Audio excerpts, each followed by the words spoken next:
Morning students, welcome in Ujjwala Devi PG College. Today we discuss about wave particle duality, and in previous lecture also we discussed Compton effect, photoelectric effect, Einstein photoelectric equation.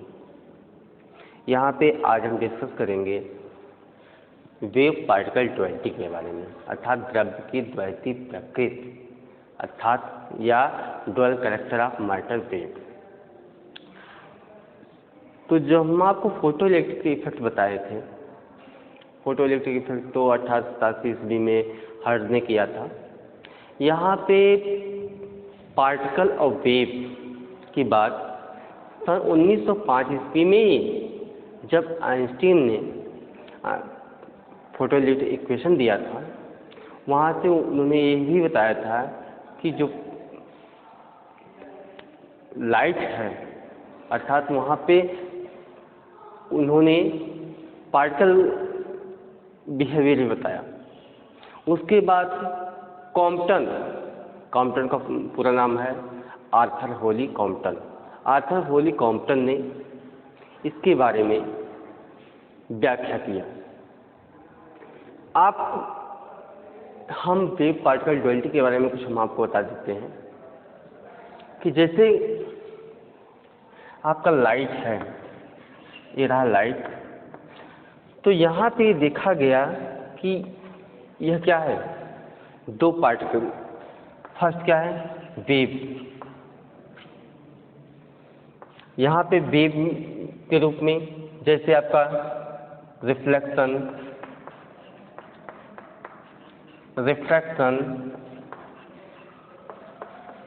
Interference,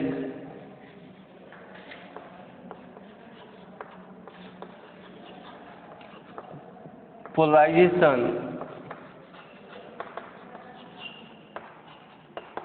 अब उसके बाद आ गया यहाँ particle के रूप में आप देखिए photo electric effect, Compton effect.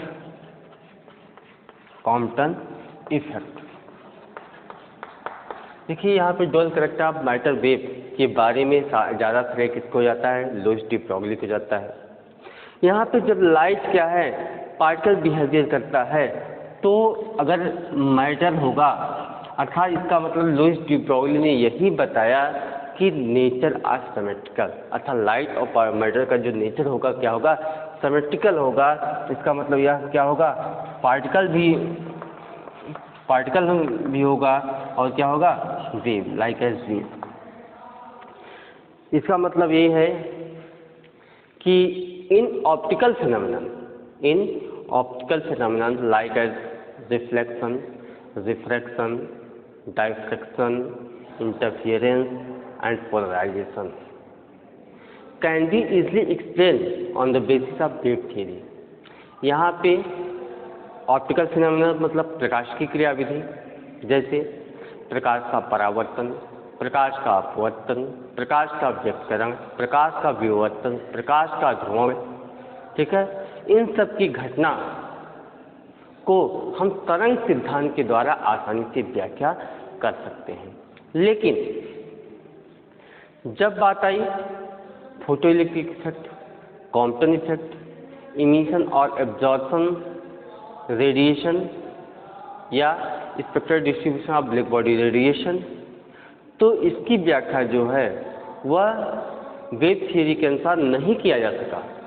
उसकी व्याख्या करने के लिए हम क्वांटम सिद्धांत का उपयोग किए। तो इसमें क्या है कि यह कॉम्प्लेक्स नेचर जो है कि लाइट का जो कॉम्प्लेक्स नेचर है, कि यहाँ पे वेव थियरी, क्वांटम थियरी, इन मतलब जो दोनों कॉम्प्लेक्स नेचर है वही क्या कहा गया, लाइट का ड्युअल कैरेक्टर कहा गया। और यहाँ पे इसके लिए डी ब्रॉगली ने हाइपोथेसिस भी दिया, अवधारणा भी दिया, जो कि एक्सपेरिमेंटल प्रूफ डी ब्रॉगली ने नहीं दिया, लेकिन इसका एक्सपेरिमेंटल प्रूफ भी है। तो यहाँ पे अब पहले आप देख लीजिए कि, और इसको आप नोट भी कर लीजिएगा, the optical phenomena like reflection, refraction, diffraction and polarization of light can be explained by wave theory. अभी हमने आपको बताया कि प्रकाश की क्रियाविधि जैसे परावर्तन, अपवर्तन, व्यतिकरण, विवर्तन, ध्रुवण, इन सब की घटना की व्याख्या जो है वो तरंग सिद्धांत के अनुसार किया जा सका। लेकिन जब यही बात आ जाती है प्रकाश वैद्युत प्रभाव की और क्वांटम प्रभाव की, तो इन सब की व्याख्या जो है तरंग सिद्धांत के अनुसार नहीं किया जा सका। और इस सिद्धांत की व्याख्या करने के लिए हमें क्वांटम थ्योरी, क्वांटम सिद्धांत की आवश्यकता पड़ी। अर्थात यह जो this complex nature of light is said to be dual nature, तो यह कॉम्प्लेक्स नेचर जो है वो क्या है कि ड्वेल कैरेक्टर है। और इस वेव को, अर्थात यहाँ पे लुईस डी ब्रॉग्ली ने बताया कि light are behave wave as well as particle which is called dual character of matter wave. अर्थात डी ब्रॉग्ली ने ये बताया कि जो लाइट तरंग होती है वह कण की भी भांति व्यवहार करता है और तरंग की भांति भी व्यवहार करता है, जिसको हम क्या बोलते हैं, dual character of matter wave बोलते हैं।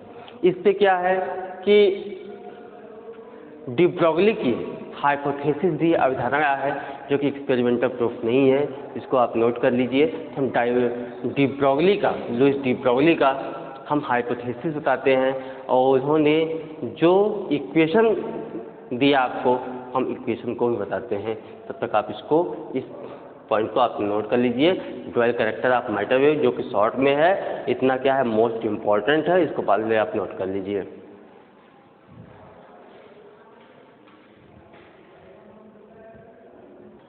तो यहाँ पे देखिए de Broglie hypothesis of matter wave. तो अभी हमने आपको बताया कि dual character of matter wave, द्रव्य की द्वैती प्रकृति।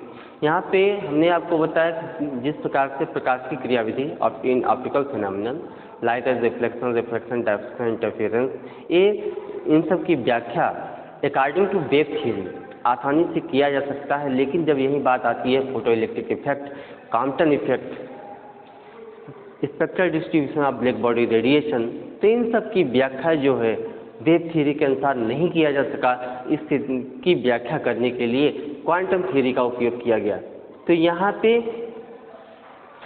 अर्थात जो पार्टिकल है, अर्थात जो वेव्स है, लाइट्स है, वह पार्टिकल की भांति बिहेव करता है और वेव की भांति बिहेव करता है।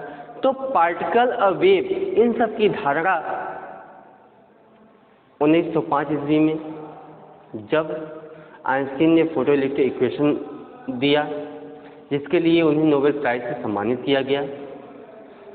लुईस डी ब्रॉग्ली 1924 में एक कॉन्सेप्ट दिया, हाइपोथेसिस दिया, जिसके लिए उन्हें नोबेल प्राइज से सम्मानित किया गया।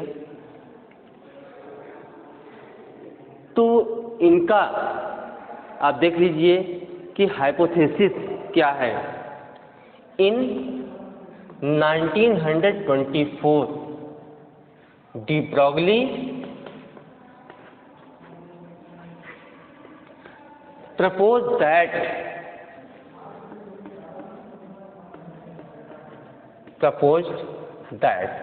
इसका मतलब ये है कि यहाँ पे 1924 में डी ब्रॉग्ली ने एक नियम को प्रतिपादित किया, एक अवधारणा को प्रपोज दैट, यहाँ propose hypothesis on matter wave.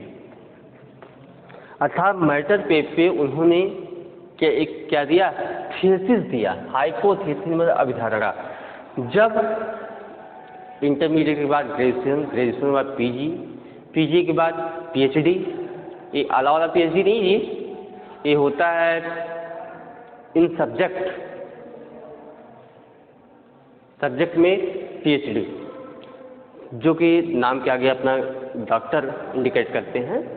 तो जब लुइस डी ब्रॉगली क्या कर रहे थे, PhD कर रहे थे, तो उन्होंने थीसिस लिखा था।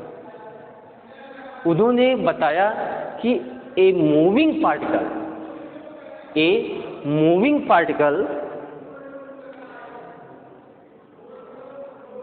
Associated with it, simple. उन्होंने ये बताया कि every moving particle has a wave packet associated with it, अर्थात प्रत्येक मूविंग पार्टिकल जो होता है वह क्या रखता है, वेव पैकेट रखता है। और नॉर्मली इसी वेव पैकेट्स को फोटॉन भी कहते हैं, क्योंकि यहाँ पे मैक्स प्लैंक ने 1900 ईस्वी में जो बताया था कि every emission of absorbing radiation जो होता है in the form of packet is are called quanta. तो यहाँ पे मैटर वेव के बारे में उन्होंने बताया, according to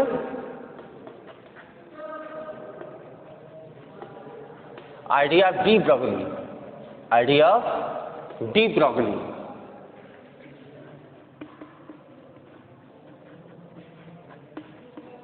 every moving particle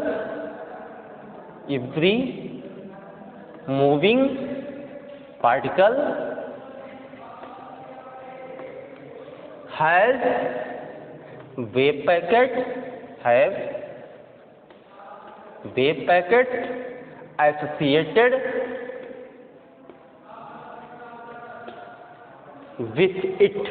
associated with it। यहाँ पे उन्होंने बताया कोई मूविंग पार्टिकल है तो उसका क्या होगा, मास होगा, मास होगा। अब प्रत्येक फोटॉन की जो एनर्जी होती है क्या होती है, h होती है। उसके बाद जब यहाँ पे एनर्जी है, रेडिएशन है, उसका क्या होगा, वेवलेंथ होगा। पार्टिकल तरंग का भी क्या होता है, वेवलेंथ होता है। तो यहाँ पे लुइस डी ब्रॉगली ने एक मोमेंटम और वेवलेंथ के बीच में एक रिलेशन को बताया। उन्होंने मोमेंटम और वेवलेंथ के बीच में एक रिलेशन को बताया, जिसे हम बोलते हैं डी ब्रॉगली वेवलेंथ के नाम से भी जानते हैं।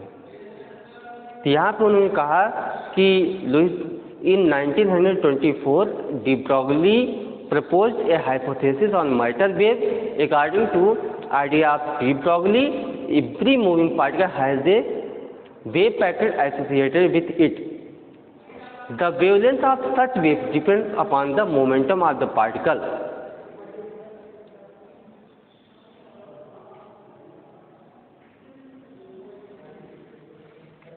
यहाँ लिख दीजिए, the wavelength of such particles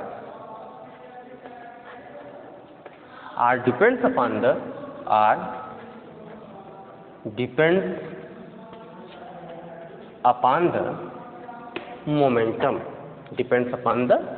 momentum, इसका मतलब ये है कि यहाँ पे उन्होंने बताया कि प्रत्येक पार्टिकल, मतलब इस प्रकार के पार्टिकल, कौन से पार्टिकल, मैटर वेव तथा मैटर, उनका जो वेवलेंथ होता है वह तरंगदैर्घ्य पे क्या करता है, निर्भर करता है। जब तरंगदैर्घ्य पे निर्भर करता है तो यहाँ से एक इक्वेशन भी प्रोड्यूस होता है। वह इक्वेशन है आपका lambda equal to h/v। He gave an expression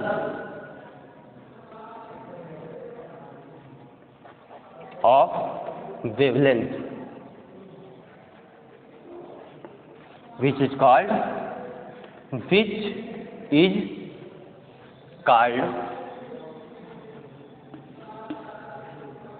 de Broglie wavelength।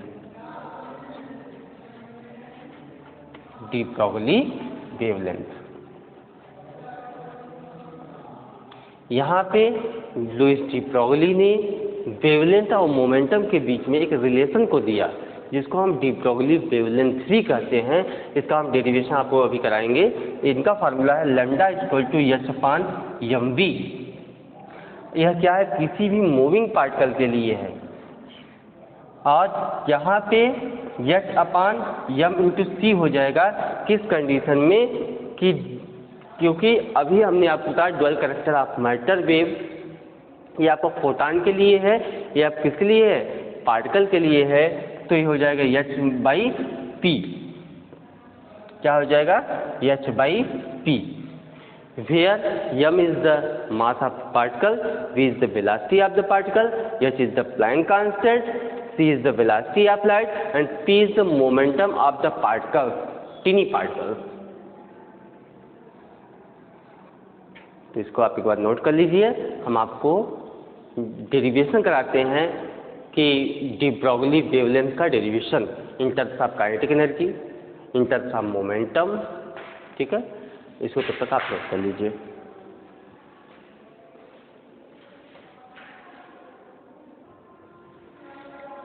हाँ, अब यहाँ पे देखिए आप de Broglie wavelength of matter wave. अभी हमने आपको बताया डी ब्रोगली हाइपोथेसिस क्या है कि सन 1924 ईस्वी में इन्होंने एक हाइपोथेसिस दिया, एक अवधारणा दिया, जो कि क्या है, एक्सपेरिमेंटल प्रूफ नहीं है। यहाँ पे जब लुईस डी ब्रोगली पीएचडी कर रहे थे तो उस समय क्या है, उन्होंने एक हाइपोथेसिस दिया कि every moving particle associated with it. अब क्या है, यहाँ पे कॉन्सेप्ट दे दिए, इसका एक्सपेरिमेंटल प्रूफ नहीं है। जब एक्सपेरिमेंटल प्रूफ नहीं है तो उसके बाद हुआ क्या कि जो थीसिस चेक करने वाला है वो कहा भैया यहाँ पे क्या इसका एक्सपेरिमेंटल प्रूफ है ही नहीं है, सही कैसे। अब उसके बाद इनके सीनियर को बुलाया जाता है, साइंटिस्ट को। तो किसे बुलाया जाता है, अल्बर्ट आइंस्टीन को बुलाया जाता है, जो कि सन 1905 ईस्वी में फोटो इलेक्ट्रिक इक्वेशन को दिया था, जिसके लिए सन 1921 ईस्वी में उन्हें नोबेल प्राइज के साथ सम्मानित किया गया। अब यहाँ पे जब आइंस्टीन आते हैं, कहते हैं कि ये लड़का तो बड़ा बुद्धिमान है। अब यहाँ पे बात ये आती है कि इसका एक्सपेरिमेंटल प्रूफ नहीं है, लेकिन बात में दम है। तब इसके बाद यह क्या हुआ कि यह प्रूफ भी हुआ कि इसका अर्थात dual character of matter wave और every moving particle associated with it, जिसको प्रूव किया जे थॉमसन के बेटे ने, जीपी थॉमसन, और डेविसन एंड जर्मर ने diffraction pattern, Davisson and Germer experiment जो है वह directly proof are de Broglie of matter wave. इसके लिए इनका क्या है, डायरेक्टली एक्सपेरिमेंटल वेरिफिकेशन है, डेविसन एंड जर्मर एक्सपेरिमेंट का और जीपी थॉमसन एक्सपेरिमेंट। तो यहाँ पे हम आ जाते हैं कि de Broglie wavelength of matter wave का डेरिवेशन हम आपको बता देते हैं। D Broglie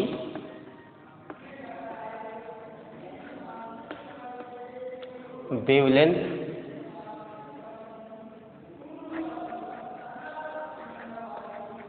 of matter wave, de Broglie wavelength of matter wave. यहाँ पे हम क्या करेंगे, फार्मूला को डिराइव करेंगे।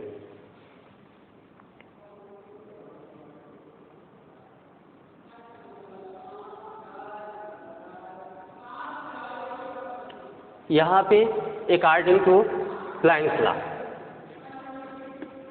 According to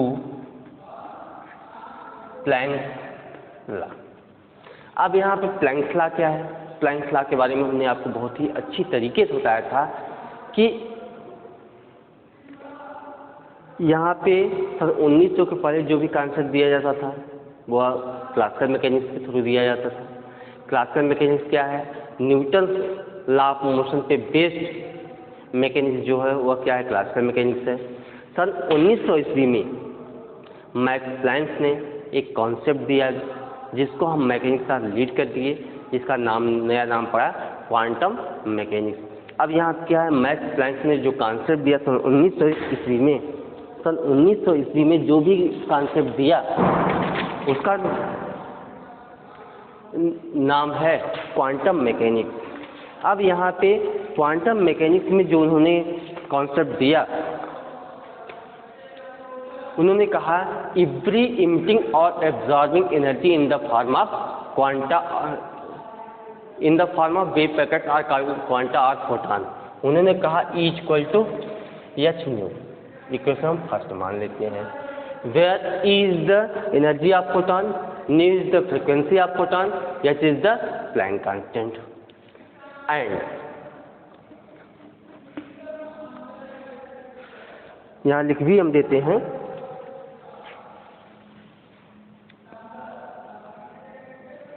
where nu is the frequency of photon, जहाँ न्यू क्या है, फ्रिक्वेंसी ऑफ फोटॉन है, एच क्या है, प्लैंक कांस्टेंट है। उसके बाद सेकेंड क्या आते हैं, according to mass energy equivalence, mass energy equivalence relation, mass energy equivalence relation जिसको कौन दिया, मास एनर्जी इक्विवेलेंस रिलेशन को कौन दिया, आइंस्टीन ने दिया। जिसको हम Einstein mass energy equivalence relation भी कहते हैं। क्या होता है, E equal to M into C square. यहाँ ये किसके लिए है, ये आपके फोटॉन के लिए है। ये जो एनर्जी है किसी भी मूविंग पार्टिकल के लिए है, वह पार्टिकल जो पार्टिकल वेलोसिटी ऑफ लाइट के थ्रू मूव करता है। यहाँ पे आइंस्टीन ने ये बताया कि very tiny particles are moving with velocity of light, अर्थात E equal to M into C square.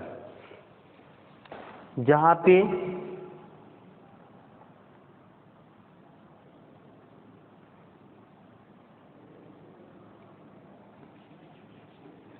where m is the mass of particle, mass of the particle, and c is the velocity of light, and c is the velocity of light। जहाँ पे m क्या है, mass of the particle है, c क्या है, velocity of light है। अब लिख दीजिए from equation first and second, from equation first and second, समीकरण 1 एवं 2 द्वारा। देखिए एनर्जी यहाँ भी है, एनर्जी क्या है, यहाँ भी है। अब दोनों इक्वेशन क्या कर लेंगे, इक्वल कर लेंगे, तो हो जाएगा H nu equal to M into C square. अब यहाँ पे आपका हो जाएगा, ये आपका हो गया इक्वेशन फर्स्ट एंड सेकंड से। तो यहाँ पे एनर्जी क्या है आपका, दोनों सेम है, तो H nu equal to M into C square, H nu equal to M into C square. But nu equal to क्या होता है, C upon lambda, where lambda is the wavelength of matter wave।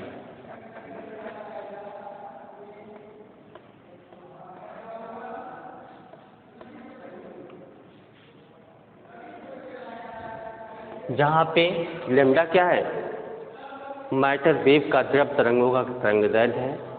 Then तो हो जाएगा H new, new के स्थान क्या हो जाएगा, न्यू के स्थान हो जाएगा C upon lambda equal to M into C square. एक सी से एक सी कैंसिल हो जाएगा, H upon lambda equal to M into C. यहाँ से लैम्डा इक्वल टू हो जाएगा एच अपान एम इंटू सी।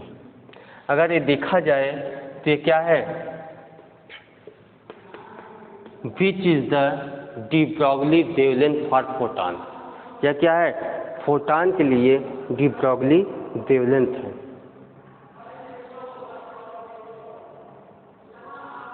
हम यहाँ कर देख लेते हैं, the photon travel with the velocity of light, velocity of light.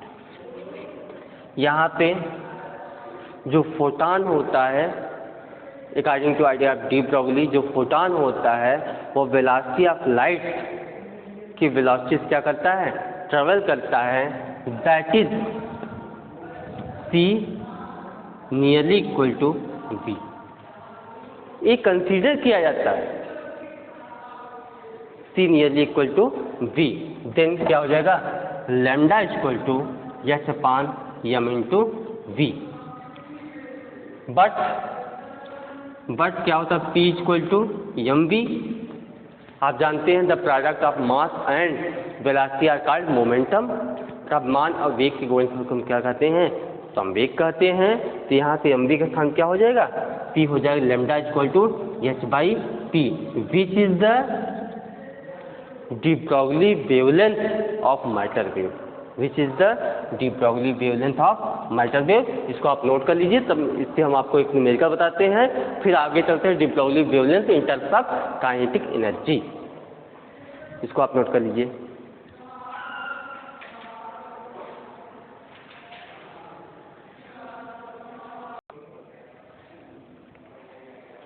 यहाँ न्यूमेरिकल देखिए, आप इस न्यूमेरिकल को देखेंगे तो आपको पूरा डाउट जो है क्लियर हो जाएगा। अभी हमने आपको बताया कि de Broglie wavelength of matter wave, आपको फार्मूला मिला lambda equal to H upon M V और एच बाई पी।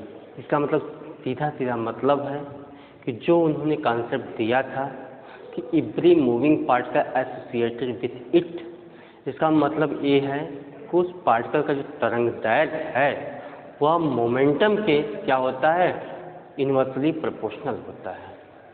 तो यहाँ पे a ball of mass 10 gram has velocity 100 centimetre per second.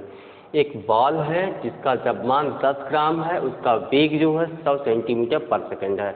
Calculate the wavelength associated with it. यहाँ पे तरंग दैर्घ्य, आपको बॉल का तरंग दैर्घ्य ज्ञात करना है। Why do not observe this wave nature in our daily observation. Daily observations में हम इसका मतलब वेव नेचर क्यों प्राप्त नहीं कर सकते हैं, अभी हम देखेंगे। जब तरंग दैर्घ्य आ जाएगा सब कुछ क्लियर हो जाएगा कि इस बॉल का जो है डेली ऑब्जर्वेशन में वेव नेचर हम क्यों फाइंड नहीं कर सकते हैं। तो जो दिया गया उसको लिख लीजिए पहले। Solution, given that H equal to होता है 6.62 इंटू 10⁻34 जूल इंटू सेकेंड होता है। तो यहाँ पे आप देख लीजिए यम इक्वल टू दिया गया है 10 ग्राम। 10 ग्राम दिया गया है, 10 ग्राम को हम किस में बदल लें, किलोग्राम बदल लेते हैं। तो हो जाए 10 इंटू 10⁻³ किलोग्राम। ठीक, उसके बाद आ जाते हैं वेलोसिटी। v इक्वल टू क्या दिया गया है, 100 centimetre per second. 100 centimetre per second दिया गया है, इसको किस में बदल लेंगे, मीटर पर सेकेंड बदल लेंगे। तो हो जाएगा 1 मीटर पर सेकेंड। एच का मान आपको दिया ही है, H equal to 6.62 into 10⁻34 joule into second. We know that आप जानते हैं, आप क्या जानते हैं, आप जानते हैं लैम्डा इक्वल टू क्या होता है, H upon M into V. Putting this value in these equations.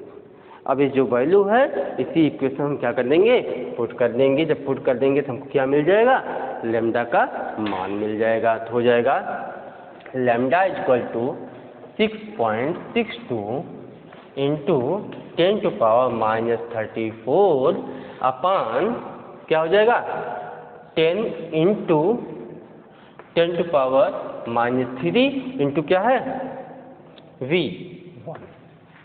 अब इसको सॉल्व कर लीजिए। ये क्या हो जाएगा 6.62 इंटू 10⁻⁻34 ये है अपान यहाँ क्या है पावर 1 हो जाएगा, 3 में से 1 जाएगा क्या हो जाएगा 10⁻⁻2 हो जाएगा। इसको सॉल्व कर लीजिए तो हो जाएगा 6.62 इंटू 10⁻⁻32। ठीक, इसको लिख सकते हैं 6.62 इंटू 10⁻⁻22 इंटू 10⁻⁻10। ठीक है, ये किसमें था, ये मीटर में था। अब मीटर में था तो यहाँ 10⁻⁻10 है, इसको हम एंगस्ट्राम में कन्वर्ट कर लेते हैं तो हो जाएगा 6.62 इंटू 10⁻⁻22 एंगस्ट्राम। ये क्या आ गया, इसका आंसर आ गया। अभी क्या कर रहा है, अभी कह रहा है why do not observe this wave nature in our daily observation. अब यहाँ पे आप देख सकते हैं कि जो तरंग दैर्घ्य है वो क्या है कि बहुत ही कम है, जो बहुत ही कम है। इसका मतलब ये है कि इसमें हम इसका डेली ऑब्जर्वेशन में इसका वेव नेचर हम फाइंड नहीं कर सकते हैं। इसका मतलब है the wavelength is much smaller than the dimension of the ball, therefore is such case wave this properties can not observe in our daily observation. ये वेवलेंथ क्या है ऑलरेडी कम है, जो कि डेली ऑब्जर्वेशन को मेजर नहीं किया जा सकता है। अब इसको पहले आप नोट कर लीजिए, तो हम चलते हैं दूसरा expression D Broglie wavelength in of matter in terms of kinetic energy, अर्थात गति ऊर्जा के रूप में डी ब्रॉगली तरंग दैर्घ्य का सूत्र। इसको पहले आप नोट कर लीजिए, सारे डाउट क्लियर हो जाएंगे आपके। हाँ, आप देखिए क्या हम फाइंड करें D Broglie wavelength of matter wave in terms of kinetic energy. अभी आप द्रव्यमान और वेग के टर्म में अर्थात मोमेंटम के टर्म में आपने फाइंड किया डी ब्रॉगली वेवलेंथ। अब आप फाइंड करेंगे D Broglie wavelength of matter wave in terms of kinetic energy. हम मान लेते हैं कोई पार्टिकल्स है, क्योंकि अभी आपने पढ़ा dual character of matter wave, अर्थात जो लाइट्स होते हैं light are behave wave as well as particle are called dual character of matter wave. यहाँ पे लाइट जो होता है वह पार्टिकल भांति भी बिहेव करता है और वेव की भांति भी बिहेव करता है। यहाँ पर मान लेते कोई पार्टिकल्स है, उसके टर्म में हम क्या करेंगे काइनेटिक एनर्जी के टर्म में हम डी ब्रॉगली वेवलेंथ को फाइंड करेंगे। लिख लेते हैं if a particle of mass m and its velocity is v, then its kinetic energy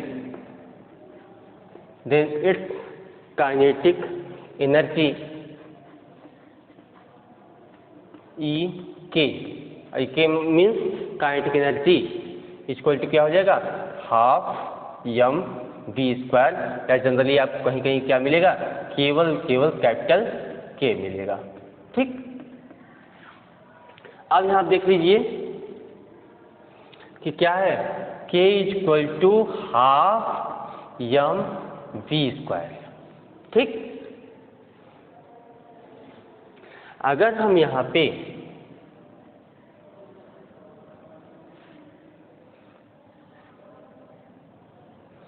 m से मल्टीप्लाई कर दें, m से डिवाइड कर दें तो हो जाएगा k equal to 1/2 m square v square upon m। ठीक, बट p इक्वल टू क्या होता है mv होता है, p इक्वल टू क्या होता है mv होता है, तो यहाँ पे हो जाएगा 2k m इक्वल टू ये क्या हो जाएगा p स्क्वायर हो जाएगा। implies that P is equal to under root 2m k। क्या हो गया? P is equal to under root 2m k। But de Broglie equation, de Broglie equation क्या है? de Broglie इक्वेशन है lambda equal to H by P. अब यहाँ से क्या करेंगे? पी का मान उठा करके यहाँ पे पुट कर देंगे तो हो जाएगा lambda equal to H upon under root 2m k, which is the de Broglie wavelength in terms of kinetic energy. यहाँ लिख दीजिए which is the de Broglie wavelength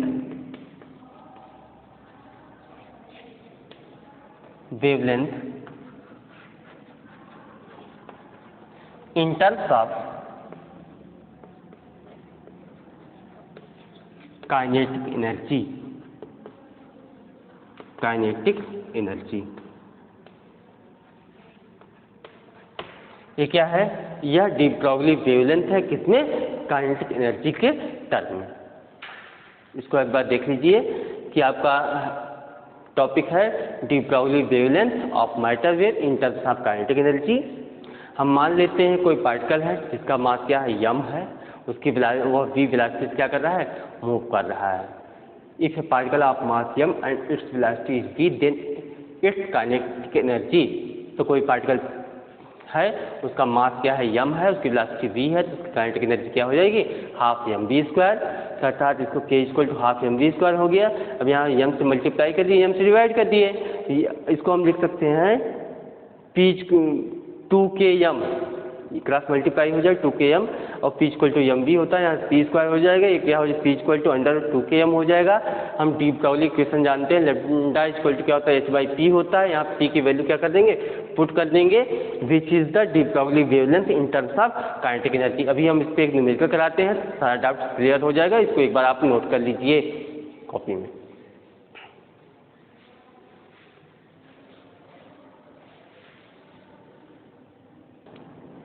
यहाँ पे देखिए कि calculate the wavelength associated with an electron subjected to potential difference of 1.25 kilo volt. यहाँ पे electron का तरंग दैर्घ्य ज्ञात करना है जब उसका पोटेंशियल डिफरेंस दिया गया है 1.25 किलो इलेक्ट्रॉन वोल्ट हो जाएगा यहाँ पे। और आप जानते हैं यहाँ पे देख लीजिए क्या क्या दिया हुआ है। इसमें मेन आपको दिया हुआ है given that K equal to क्या होता है? EV इलेक्ट्रॉन वोल्ट होता है। यहाँ पोटेंशियल डिफरेंस दिया है 1.25 kilo electron volt. Kilo electron volt kilo को बदल दीजिए तो हो जाएगा 1.25 इंटू 10⁻³ क्या हो गया? इलेक्ट्रॉन वोल्ट हो गया। अब इसके पहले भी हमने आपको बताया था इलेक्ट्रॉन वोल्ट को जूल में बदलने के लिए 1.6 गुणित 10⁻⁻19 से हम क्या करते हैं? गुणा करते हैं। तो यहाँ से K इक्वल टू हो जाएगा 1.25 गुणित 10⁻³ गुणित 1.6 गुणित 10⁻19 क्या हो जाएगा? जूल हो जाएगा। ठीक। उसके बाद मास ऑफ इलेक्ट्रॉन आप जानते हैं, mass of electron m equal to कितना होता है?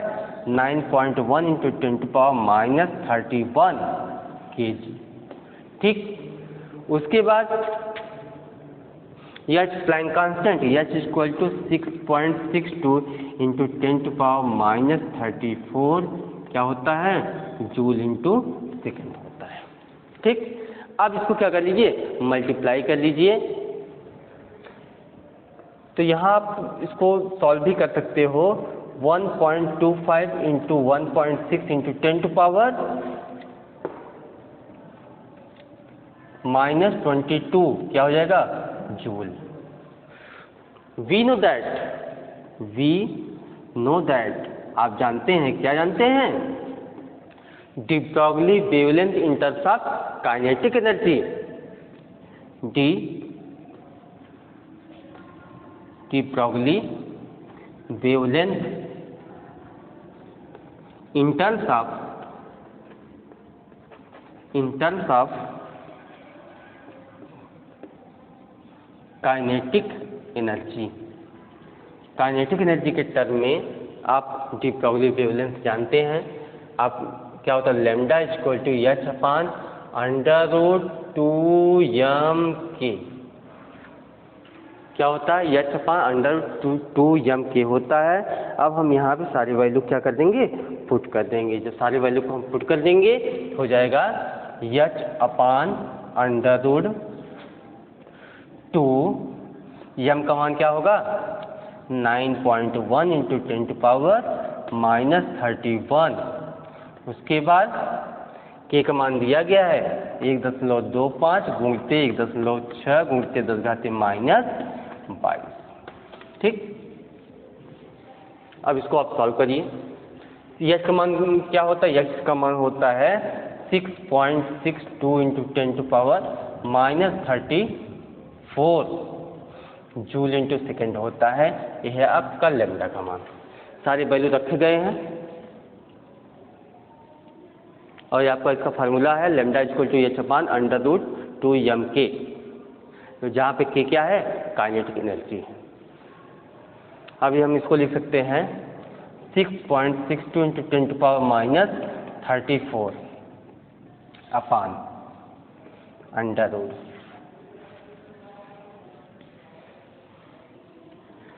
इसको लिख सकते हैं 2 1 जा 2 9 2 जा 18। अगर हम इसको 182 कर देते हैं तो यहाँ तो हो जाएगा 10 टू पावर -32, क्योंकि अगर पॉइंट को हम राइट साइड ले जाते हैं घात में क्या होता है, माइनस होता है, और लेफ्ट साइड ले जाते हैं घात में प्लस होता है। जब माइनस हो जाएगा तो एक क्या हो जाएगा, एक जुट जाएगा। Into 1.25 into 1.6 into 10 to power -22। अब अगर इसको रूट से हम बाहर निकालते हैं तो जैसे यहाँ -32 है, बाहर क्या निकलेगा 10 टू पावर -16, यहाँ -22 है तो बाहर क्या निकलेगा 10 टू पावर -11, तो हो जाएगा 6.62 इंटू 10 टू पावर -34 अपान, ये बाहर निकल जाएगा 10 टू पावर 16 -27, ये बाहर निकल जाएगा अंडर रूट 182 इंटू 1.25 इंटू 1.6। ठीक, अब यहाँ क्या है, माइनस है, ऊपर जाए क्या हो जाएगा, प्लस हो जाएगा। इसको लास्ट में सॉल्व करने के बाद आता है 3.47 इंटू 10 टू पावर -11, क्या हो जाएगा, मीटर। इसको आप सॉल्व कर लीजिएगा। सॉल्व करने के बाद आएगा 3.47 10 टू पावर -11 मीटर। और इसको क्या करेंगे, इस पॉइंट को यहाँ पे हम ले जाएंगे, 10 टू पावर -10 हो जाएगा, तो 1 एंगस्ट्रॉम बराबर होता है 10 टू पावर -10 मीटर, तो हो जाएगा 34.7 एंगस्ट्रॉम। इसको आप नोट कर लीजिए। तो हम आपको बताते हैं D Broglie wavelength of electron या वेवलेंथ ऑफ इलेक्ट्रॉन, इसको आप नोट कर लीजिए।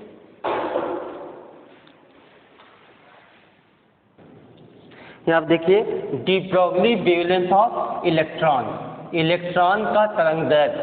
अभी इसके पहले dual character of matter wave के बारे में बताया कि जो लाइट होता है इन ऑप्टिकल फिनोमिनन, वह ऑप्टिकल फिनोमिनन जैसे रिफ्लेक्शन, रिफ्रैक्शन, डायफ्रैक्शन, इंटरफेरेंस, तो क्या होता है, वेव थ्योरी के अनुसार उसका एक्सप्लेनेशन किया जाता है। लेकिन जब फोटोइलेक्ट्रिक इफेक्ट, कॉम्पटन इफेक्ट और ब्लैक बॉडी रेडिएशन की बात आती है तो वहाँ पे वेव थ्योरी फेल हो जाता है। तो उसकी व्याख्या करने के लिए क्वांटम थ्योरी की आवश्यकता पड़ती है। इसका मतलब क्या है, लाइट जो होता है, light are behave particle as well as wave. अर्थात वो पार्टिकल की भांति भी बिहेव करता है और वेव की भांति भी बिहेव करता है। यहाँ पे we consider a particles are move with velocity v। कोई हम मान लेते हैं कोई इलेक्ट्रॉन है, कोई पार्टिकल है जो v वेग से क्या कर रहा है, मूव कर रहा है। जब v वेग से मूव कर रहा है इसका मतलब कि इसकी वेलोसिटी जो है वेलोसिटी ऑफ लाइट से क्या है, कम है। इस केस में हम मान लेते हैं let us consider a electron are move with velocity v, with velocity v, then इस कंडीशन में then velocity v in comparison, velocity v which is very small, which is very small in comparison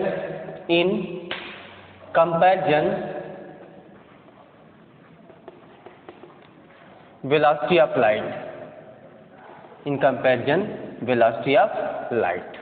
ठीक, हम मान लेते हैं कि कोई electron है वो v वेग से मूव कर रहा है जो कि वेलोसिटी ऑफ लाइट की तुलना में क्या है, बहुत ही कम है। इसका मतलब v is more less than c।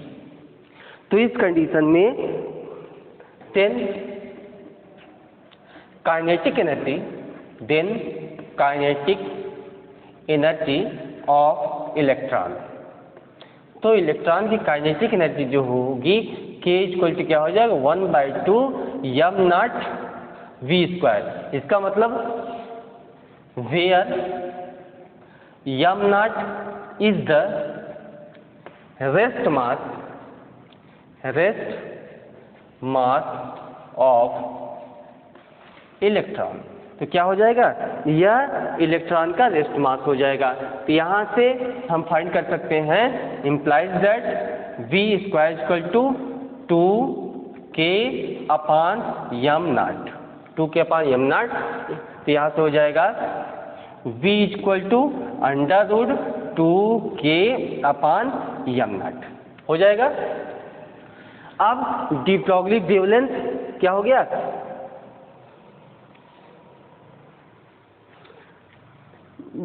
D Broglie wavelength is given by क्या होता है, lambda equal to h upon m0 v। ये होता है lambda equal to h upon m0 v। आप क्या करेंगे, v के स्थान पे वैल्यू हम पुट कर देंगे, तो क्या हो जाएगा, lambda equal to h upon m0 √2k upon m0। इसको लिख सकते हैं h अपान √2k m0 का स्क्वायर अपान m0। एक m0 से m0 कैंसिल हो जाएगा, तो मेरा आपको lambda equal to h upon √2m0k। ठीक, उसके बाद आप जानते हैं k इक्वल टू क्या होता है। हम मान लेते हैं कि इफ इलेक्ट्रॉन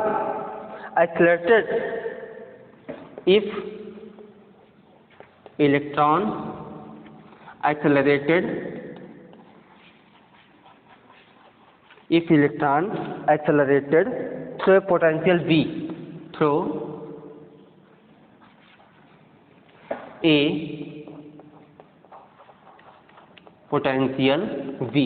हम यदि इलेक्ट्रॉन जो है वो पोटेंशियल v से क्या कर रहा है, एक्सेलरेट कर रहा है, तो आप जानते हैं k इक्वल टू क्या होता है, ev होता है। k इक्वल टू क्या होता है, ev होता है। तो यहाँ से लैम्डा इक्वल टू क्या हो जाएगा, लैम्डा इक्वल टू हो जाएगा h अपान √2m0 ev। ये हो गया। ये क्या है कि विच is the de Broglie wavelength of electron. ये आपको हो गया de Broglie wavelength de Broglie wavelength of electron, de Broglie wavelength in terms of kinetic energy, उस पे बेस्ड न्यूमेरिकल। अब de Broglie हाइपोथेसिस के बारे में भी हमने आपको बताया कि 1924 ईस्वी में लुईस डी ब्रॉगली ने एक हाइपोथेसिस दिया। उन्होंने कहा कि free moving particle has a wave packet associated with it. इसका मतलब यह है कि यहाँ पे किसी ने कोई पार्टिकल्स है, मतलब कि dual character of matter wave. इस कंडीशन में कोई पार्टिकल जो होता है और बिहेव्स एज ए पार्टिकल, कोई मैटर है as a particle as a wave, अर्थात वो पार्टिकल और वेव दोनों की भांति क्या करता है, बिहेव करता है।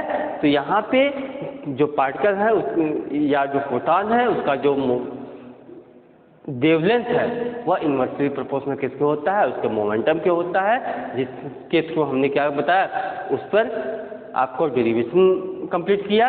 अब हमने एक टॉपिक छेड़ा था आपको, टॉपिक मतलब कि बताया था कि जो डी ब्रॉगली ने हाइपोथेसिस दिया उसका उन्होंने एक्सपेरिमेंटल प्रूफ नहीं दिया था, जबकि इसका एक्सपेरिमेंटल प्रूफ हो चुका है। यहाँ पे डेविसन एंड जर्मर एक्सपेरिमेंट जो है, डेविसन एंड जर्मर ने मिलकर एक एक्सपेरिमेंट दिया जो कि डायरेक्ट प्रूव करता है डी ब्रॉगली वेवलेंथ को, और बाय डायफ्रैक्शन पैटर्न के द्वारा डी ब्रॉगली वेवलेंथ को वेरीफाई करता है। जे थॉमसन के बेटे जीपी थॉमसन ने किया था। अब आपका Davisson and Germer experiment, GP Thomson experiment हम आपको नेक्स्ट वीडियो में देंगे, और बहुत ही शानदार, बहुत ही अच्छी तरीके से। अब यहाँ पे आपका पूरा हो गया dual character of matter wave, D Broglie wavelength, de Broglie hypothesis, उस पर क्या हो गया, न्यूमेरिकल हो गया। आप पूरा अच्छे से पढ़ें, कोई प्रॉब्लम हो नीचे कमेंट जरूर करें सर यहाँ पे नहीं समझ में आया है, और जितना आपको पढ़ाया जा रहा है टोटली नोट्स आपके लिंक पे PDF के थ्रू आपको मिल जाएगा। तब तक के लिए थैंक्स।